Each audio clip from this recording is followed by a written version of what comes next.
Ang mabuting balita ng Panginoon ayon kay San Mateo. Noong panahong iyon, dali-daling umalis ang mga babae ng libingan.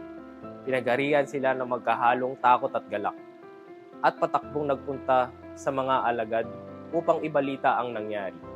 Ngunit sinalubong sila ni Jesus at binati. At lumapit sila, niyakap ang kanyang mga paa at sinamba.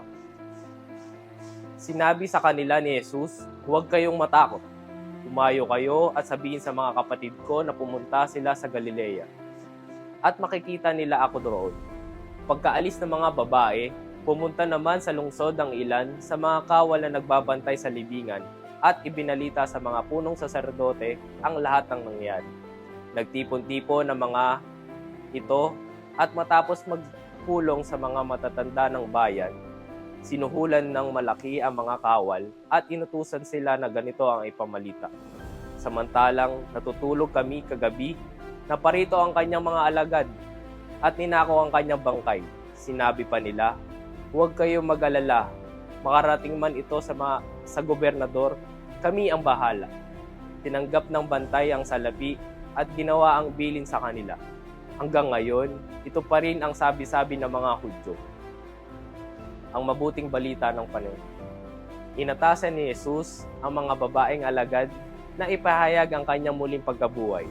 Sa parehong paraan, tayo rin ay inaatasan ng Panginoong Jesus na ipahayag din ito. Una, sa salita. Maaari tayo magbahagi ng ating karanasan, mga biyayang natatanggap, hindi lamang material, kundi lalo na ang espiritual na mga biyaya. Sa dinami-dami ng mga kinukwento natin sa iba, bakit hindi si Jesus? Bakit hindi tungkol kay Jesus? Laging ipinagkwentuhan at pinagpepestahan ng mga tao ang buhay ng iba. Subalit, iisang buhay lamang ang dapat talagang pagkwentuhan, ang buhay ng Panginoon. Ikalawa, dapat din tayong lumabas at magkawang gawa. Kahit sa simpleng pulubin na namamalimos, pagbigyan natin ang mga nanghihingi sa atin, alang-alang kay Jesus. Kung talagang naniniwala tayong ang Panginoon ay muling nabuhay, naniniwala rin tayong anumang ibigay natin sa Kanyang ngalan ay higit pa ang maibabalik sa atin na ganti. Ang gantimpala sa langit, kung saan iyon ang ating permanenteng tahanan, kasama ni Jesus na muling nabuhay at nabubuhay magpakailanman. Dapat hindi puro buhay sa mundo ang ating tinitingnan at inaalala. Higit sa lahat, ang dapat nating pinaghahandaan ay ang magiging buhay sa langit. Ngunit hindi ito mapapasa atin kung hindi tayo magsisikap na maging tulad ni Jesus sa isip, sa salita, at sa gawa. Manalangin tayo.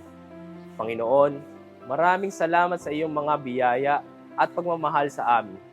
Kahit pa kami ay nahihirapan, makakita at makaintindi, hindi mo kami kailanman pinapabayaan.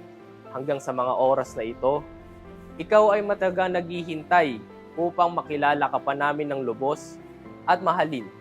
Tulungan mo ako na mas maging bukas ang puso at isip sa mga kailangan ng tulong mo.